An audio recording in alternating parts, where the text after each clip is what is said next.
Oduu har'a qopheeffadhe qabadhee dhiyaadheetiin jira. Oduu wajjin Anaaminaa Muhammadi. Uummata Booranaa hongeen miidhaniif gargaarsi keessaaf alaan taasifamaa jiru cimee itti fufee jira.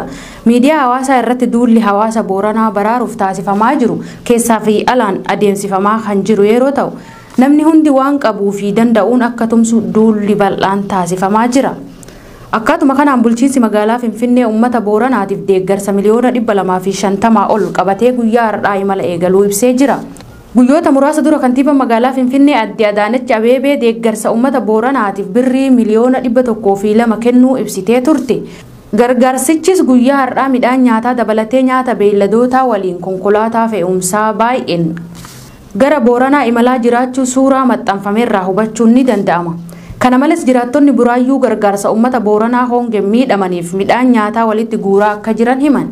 Akka jiraatan magaalaa Buraayyuu ganda Gafarsaa noonnoo iddoo Ashawaa Meedaa jiru tokko BBS'tti himetti gargaarsa uummata Booranaatiif taasifamu jiraattonni Buraayyuutiin cimee itti fufee jira. Dabalataanis uummanni waan qabu irraa midhaan walitti fiduun kuusaa midhaanii naannoo Ashawaa Meedatti argamutti kuusuun akka uummata Booranaatiif dhaqqabu hojjechaa jiru. Jiraatan Buraayyuu kun itti fufuun hawaasa Booranaa dhumaa jiraniif biyya keessaaf alaa kaaba fi kibbaan dirmachuun akka barbaachiftu dhaame. Miidiyaaleen Oromoo fi namoonni dhageettii qaban hundi dhimmichaarratti akka hojjetan jechuun gaafatee jira. Egaa akkanaan gaafa wal bira dhaabbatanii uummanni Oromoo humna sin argataa lubbuu nama hedduu baraaruun ni danda'ama. Namni tokko maan godhu namni immoo baay'inaan wal bira dhaabbate egaa lammiidhaafini beelli Booranaa kuni hunduma keenya lubbuu nama tokko baraaruudhaaf birrii 50 waan guddaadha. Uummanni Oromoo akka wal bira dhaabbatanii kinu akkanaan godina addaa naannoo Finfinnee bulchiinsa magaalaa Buraayyuu keessatti iddoo addaa Ashawaa Meedaa jedhamutti akka walitti qabamaa jira. Egaa namni hundiyyuu tokko ta'ee wal bira dhaabbatee namni kana baraaruu danda'a. Erga dhiyeenya kana suuraaleen garaa nama raasu loowwan Booranaa dhumee fi namoota akka malee miidhaman agarsiisu marsaalee hawaasummaa irratti tamsa'een booda namoonni biyya keessaaf alaan birmannaa taasisuu irratti argamu. Akkaatuma kanaan bulchiinsi magaalaa Finfinnee fi Hararii dabalatee gargaarsi taasifamaa kan jiru yeroo ta'u, abbootiin qabeenya Oromoo kanneen akka obbo Yaadataa Juneedii, Tokkummaa Fiixee fi kanneen biraatis miliyoona hedduu gumaachanii jiru. Hongee godina Booranaa dabalatee Oromiyaa keessatti mudate dandamachuuf hunduu tumsa akka cimsu mootummaan naannoo Oromiyaatis tibbana waamicha taasisee jira. Waamichi mootummaa kun yeroo qaamoleen hawaasaa garaagaraa gahee isaanii gumaachaa jiranitti dhagahame. Pirezidaantiin itti aanaa mootummaa naannoo Oromiyaa obbo Awwaluu Abdii ibsa dilbata dabre gurraandhala 26/2023 miidiyaaleef kennaniin hunduu gahee ofii akka gumaachuu gaafatan. Kanneen biyya keessa jirtan, diyaaspooraan ala jirtan, hojjettoonni mootummaa naannolee ollaa jirtan, raayyaa ittisa biyyaa fi poolisii keessa jirtan marti hanga dandeessaniin akka deeggartan jechuun waamicha taasisee jira. Gargaarsi uummata Oromoo fi dhaabbileen garaagaraa uummata Booranaatiif taasisaa jiran gaaga'ama uummanni keessa jiruun wal hin madaalu jechuun jiraattonni Booranaa himanii jiru. Artistiin beekamtuu fi jaalatamtuun Oromoo Faaxee Aaniyyaa godina Harargee Bahaa Haramaayaatti hidhaa jiraachuun gabaafame. Artistiin Faaxee Aaniyyaa fi hiriyoonni hojii ishii kilippii muuziqaa shaggooyyee hojjechuuf akkuma naannoo Haramaayaa dhaqaniin humnoota mootummaatiin hidhamuu gabaasni BBS dhaqqabe ni addeessa. Artisti Faaxee Aaniyyaa guddina aartii Oromoo keessatti shoora olaanaa taphachaa kan turtee fi ammas itti jirtu sababuma hojii isii kanaaf hidhamtee jirti. Artisti Faaxeen ji'a dabre keessa godina Harargee Lixaa aanaa mi'eessoo keessatti osoo kilippii muuziqaa hojjechaa jirtu guyyoota 3 hidhamtee gadi lakkifamtee turte. Artisti Faaxee fi waahiloonni ishii waajjira poolisii magaalaa Haramaayaatti kan argaman yeroo ta'u, guyyaa kaleessaa mana murtiitti dhiyaachuun murtii takkaan malee beellamaan gargar bahuu gabaasan BBS himee jira. Sirboota kilippiiwwan hedduu hojjechuudhaan qabsoo Oromoo keessattis akkasumas sochiiwwan guddina aartii afaan Oromoo keessatti kan beekamtu artistiin Faaxee Aaniyyaa kilippii siidhaa shaggooyyee akkasuma immoo aadaa fi eenyummaa gama baha Oromiyaadhaa kan mul'isu hojjechuudhaaf akkuma gama Harargee Bahaa naannoo Haramaayaatti dheetetti waajjira humna nageenyaa poolisii magaalattiitiin yookaan naannawaatiin butamtee waajjira poolisii magaalaa Haramaayaatti akka isiin argamtu odeeffannoo kan dhageenye torbaanota dabran kana keessa. Haa ta'uti malee artistiin Faatii Anniyyaa kanaan duras kilippii hojjechuudhaaf godina Harargee lixaa naannoo mi'eessotti qabamtee turtii sa'aatiilee 73 keessatti maneedhaatii ba'uun isii yaadannoo yeroo dhiyooti. Ammas ammoo kilippii hojjechuudhaaf akkuma Harargee ba'aa deemteen maneedhaa seentee maneedhaatti hidhamteeti jirti. Guyyaa kaleessa mana murtiitti dhiyeessuu kan himan warri itti dhiyeenya kana hordofaa jiran isii maleedhaas shaakkisoo akkasuma awwal yookaan ammoo sirboota hedduu taphachuun shaggooyyee keessatti kan beekamu awwal shaakkisoo akkasuma ammoo ijoolleewwan ogeeyyii kaameeraa gaaddisaa liyyuu mareetii fi kanneen kana fakkaatan waliin kan jirtu jilaa waliin Faatii Anniyyaa qabamtee maneedhaa aanaa Haramaayaa keessatti akka isiin argamtudha odeeffannoon nuti qabnu. Haga ammatti yakka tokko malee badii tokko malee hidhamaa jirti. Faateen nama qabsoo Oromoo keessatti guddina aartii afaan Oromoo keessatti akkasuma gumaacha sabboonummaadhaa hedduu nama uummata isii biratti jaalatamummaadhaa fi kabajaa olaanaa qabu. Kan hojiin isin deemteef hojii uummata Oromoo bakkaan ga'uudhaaf malee hojii addaa yookaan ammoo siyaasa addaatiif deemtee akka hin taane hawaasni hundinuu kan beekuu fi uummanni biyyattii hundinuu uummanni Oromootis kan beekudha. Kanaafuu Faatii Anniyyaa maaliif akka isiin hidhamte yakkisiidhaa maali kan jiru gammatti kan hin beekamne haa ta'u malee ammoo mana murtiitti dhiyeessuun isaanii sababni isaanii maaliin himannaa irratti bananii kan jedhamu hanga ammantanitti odeeffannoo guutuun hin jiru ammoo baallamaan guyyaa kaleessaa mana murtiitti dhiyeessanii baallamaan addaan bahu nutis odeeffanneeti gama keenyaan kan jiru. Addi bilisummaa Oromoo hongee godina Booranaa fi Gujitti mudate ilaalchisee qaamni dhimmi ilaallatu marti lubbuu namootaa baraaruuf akka dirmatan yaamicha dhiyeessee jira. Dabalata oduu tanaatiif Munawwar Ahmad. Abaawwan ibsa gurraandhala 27/2023 baaseen qaamoleen dhaabbata mootummoota gamtoomanii fi qooda fudhattoonni dhimmi ilaallatu marti naannolee Oromiyaa godina Booranaa fi Gujii keessatti lubbuu namootaa baraaruuf akka dirmatan waamicha taasisee jira. Yeroo ammaa kanatti dirmannaa fi gargaarsi uummata Oromoo baadiyyaarraa eegalee hanga sadarkaa idil-addunyaatti gochaa jiru abdii kan namatti horuu fi nama jajjabeessuudha kan jedhe Abaawwan balaan sadarkaa baay'ee hammaataa irra ga'e kun tumsa namoota dhuunfaa fi hawaasa qofaan to'achuun kan ulfaatuu fi lubbuu namootaa baraaruudhaaf qindoomina qabeenyaa fi tarkaanfileen dabalataa kan barbaadu ta'uu ibsee jira. Addi bilisummaa Oromoo rakkoon har'aa akkanatti hammaate sadarkaa kanarra osoo hin gahin dura qaamoleen dhaabbata mootummoota gamtoomanii fi qooda fudhattoonni dhimmi ilaallatu biroo tarkaanfii barbaachisaa ta'e akka fudhataniif deddeebi'ee waamichaa gochaa turuu yaadachiisee jira. Mootummaan tasgabbaa fi itti gaafatamummaan itti dhagamu rakkoolee balaa kanaatiin wal qabatanii dhufan salphatti to'achuu danda'a kan jedhe Abaawwan sirna akeekkachiiftuu duraa fi maloota to'annoo balaa bu'aa qabeeyyii ta'an diriirsuudhaan gaagama hongeen kun lubbuu dhala namaa dinagdee fi hawaasummaa irraan gahaa jiru xiqqeessuu fi to'achuun ni danda'ama ture jedhe. Haa ta'u malee mootummaan waraana mootummaa isaatiin Tigraay fi Oromiyaa keessatti uumeef qabamee waan tureef jiruuf dhimma hawaasummaa fi dinagdee akkanaatiif xiyyeeffannoo hin kennine. Balaa hongee haaluu fi irraa baqachuun amala mootummoonni Itoophiyaa dhufaa dabran itti beekamanidhas jedhe. Dabalataanis gargaarsi namummaa qaamolee dhimmi ilaallatuun uummata balaa hamtuu jalatti argamaniif taasifamaa jirus saffisaa kan hin qabnee fi bu'aa qabeessaa kan hin taane boodatti kan harkifatee fi baay'ee xiqqaadha. Qindoominaa dhabuun ammoo gufuu ijoo rakkoo kanaati jedhe Abaawwan yeroo ammaa kanatti dirmannaa fi gargaarsi uummata Oromoo baadiyyaarraa eegalee hanga sadarkaa idil-addunyaatti gochaa jiru abdii kan namatti horuu fi nama jajjabeessuudha jechuunis dinqisiifatee jira. Tokkummaan uummata keenya warra rakkoo fi balaa hongee jala jiraniif abdii fi jajjabina guddaa ta'uu ibsee qaamolee waan danda'aniin tumsaa godhaa jiran maraa Abaawwan ni galateeffataa jedhe. Akkasumas dhaabbileen miti mootummaa gaggeessitoonni hawaasaa fi qaamoleen mirga dhala namaaf falman sadarkaa hammaataa balaan kun irra gahaa jiru qalbifachuudhaan deeggarsa sadarkaa balichaa wal simuu argamsiisuuf tattaaffiin barbaachisaan akka godhamu dhaamee jira. Dhumarratti hawaasni idil-addunyaa akkuma ammaan dura harka keessan akka nuuf diriirsitan iyyanna kan jedhe Abaawwan balaa sadarkaa baay'ee hammaataa irra gahee tumsa namoota dhuunfaa fi hawaasa qofaan to'achuun ulfaataa ta'uu eeree lubbuu namootaa baraaruuf qindoominni qabeenyaa fi tarkaanfileen dabalataa argamuu akka qabu gaafate. Qaamoleen dhimmi ilaallatuu fi itti gaafatamummaa qaban baha Afrikatti bakkoota balaan akkanaa deddeebi'ee mul'atu rakkinichaa yeroodhaaf dhabamsiisuu qofa osoo hin taane hidda rakkinichaa buqqisuudhaaf furmaata waaraa barbaaduu fi diriirsuun barbaachisaadha jechuun Abaawwan ibsa isaa goolabe.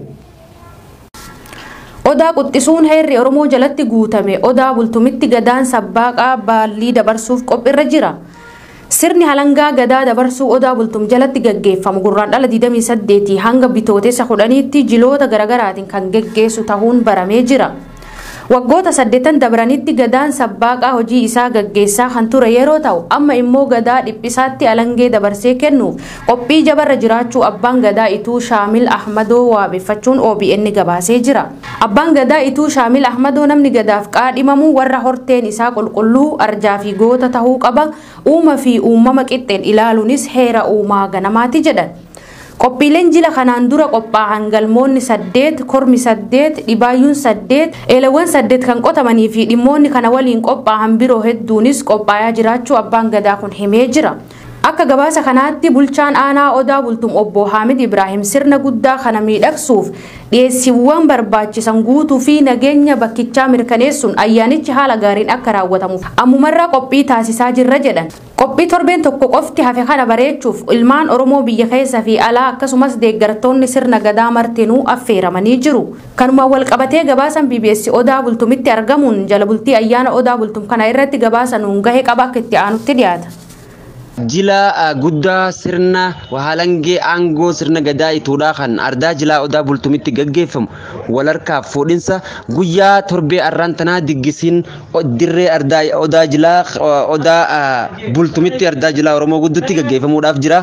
Kanaafummoo uummanni Oromoo kan bahaa kan dhiyaa kan kaabaa kan kibbaa akkasumas qaamni sabboontota leellistoonni aadaa barreessitoonni aartistoonni waldaaleen hawaasummaadhaa dhaabbileen siyaasa uummataa fi eenyummaadha hundinuu achirratti nama miliyoona 1.3 olitti ni argama jaameeti kan tilmaamamu jechuudha. Hagammaan tanatti haalli irra jiramu achitti naannoo ardaa jilaa Odaa Bultumitti goojjoon sirni itti gaggeeffamu akkasuma qaalluun ayyaantummaadhaan laalee guyyaa isaa murteessee bokkuleen sirna gadaa ituudha gumiin gadaadha yaa isaanii haala qophiin kun jalqabaa hamma dhumatti xumuramu fixaniiti kan jiran qophaa'aa jiraachuu isaanii odeeffannoo nagammaa qabnu.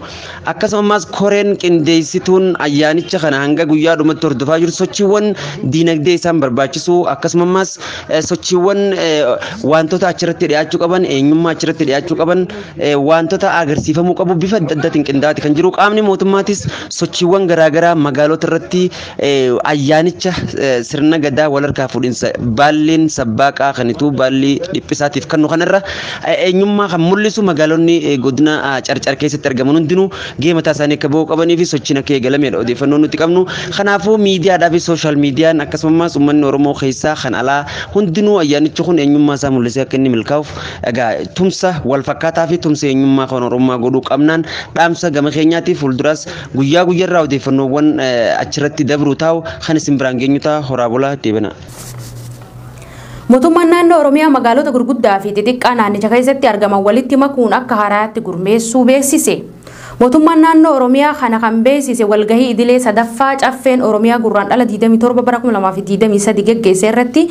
Haaluma kanaanis magaalaa Bushooftuu, magaalaa Dukam akkasumas magaalota mana qopheessaa Hiddii, Udee, Dhankaaka fi Dirree walitti makuun kutaa magaalaa 3 fi aanaalee 10 ta'uun magaalaa Bushooftuu jedhamuun akka gurmaa'u ta'ee jira. Akkasumas magaalaa Shashamannee ammoo magaalaa Shashamannee fi magaalaa Bishaan Gurraachaa walitti makuun kutaa magaalaa 4 fi aanaalee 12 gurmaa'uun ibsamee jira. Magaalaa Adaamaa ammoo magaalaa Adaamaa fi magaalaa Wanjii walitti makuun kutaa magaalaa 6 fi aanaalee 19 gurmeeffamee jira. Magaalaa Roobee fi Goobbaa walitti makuun kutaa magaalaa 3 fi gandoota 12 magaalaa Roobee ta'ee gurmaa'utu ibsame. Haaluma wal fakkaatu magaalaa Haramaayaa, magaalaa Awwadaay fi magaalaa Addeellee walitti makuun kutaa magaalaa 3 fi gandoota 12 magaalaa Maayaa ta'ee gurmaa'uun beekamee jira. Magaalaa Baatuu ammoo magaalaa Baatuu fi magaalaa Adaamii Tulluu walitti hammachuun gandoota 7 akka gurmaa'u ta'e. Tarkaanfiin magaalota walitti makuu akka haarayaatti ijaaruu kunis misooma ariifachiisa fi itti fufiinsa qabu galmeessisiisuun jireenya uummata naannichaa fooyyessuuf kan fudhatame ta'uu ibsi kominikeeshinii naannichaa bahee ibsee jira. Kana malees magaalonni Maattuu, Aggaaroo, Bulee Horaa, Najjoo, Sandaafaa Bakkee, Shanoo, Moyyaalee, Dodolaa fi Shaakkiso faan ammoo itti waamamiinsan godinaalee osoo hin taane kallattiin mootummaa naannichaatti akka ta'u murtaa'utu ibsame. Magaalonni akka haaraatti hundeeffaman kunniinis misooma magaalotaa fi aanaalee naannoo saniitiif gumaacha akka taasisaniif xiyyeeffannaan hooggansaa waan barbaachisuuf jedhamee jira. Humna raawwachiisummaa magaalota fooyya'e tajaajila si'ataa fi qulqullina qabu akka dhiyaatu fi misooma hunda galeessa ta'e akka galmaa'uuf gochuuf sadarkaan magaalotaa akka fooyya'u murtaa'ee jira. Haaluma kanaanis magaalaa Adaamaa, Shashamannee fi Bushooftuu magaalaa Riijiyoopolis jedhamuun sadarkaan yoo kennamuuf magaalaa Roobee fi Maayaa ammoo magaalaa Muummee akkasumas magaalaa Mattuu, Aggaaroo, Bulee Horaa, Najjoo, Sandaafaa Bakkee, Dodolaa, Shanoo, Moyyaalee fi Shaakkisoo ammoo magaalaa ol'aanatti akka guddatan murtaa'uun ibsame. Godaantonni 200 Turkii irraa gara Xaaliyaanii imalaa turan kibba Xaaliyaanitti galaana keessatti dhidhimuun namoonni 100 ol du'uun akka hin oolle gabaafamee jira.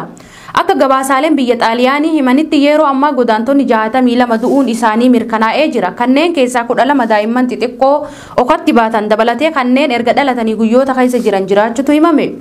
Aangawoonni Xaaliyaanii namoota bidiruu sanarra turan keessaa achi buuteen isaanii kan hin beekamne waan jiraniif lakkoofsi namoota du'anii dabaluu danda'a jechuun yaaddoo qaban ibsanii jiru. Dooniin namoota 200 baattee Turkii irra gara Xaaliyaanii imalaa turte gaafa dilbataa qarqara magaalaa Korootoon yeroo gahuuf imalanitti bakka lamatti adda cabxee turte.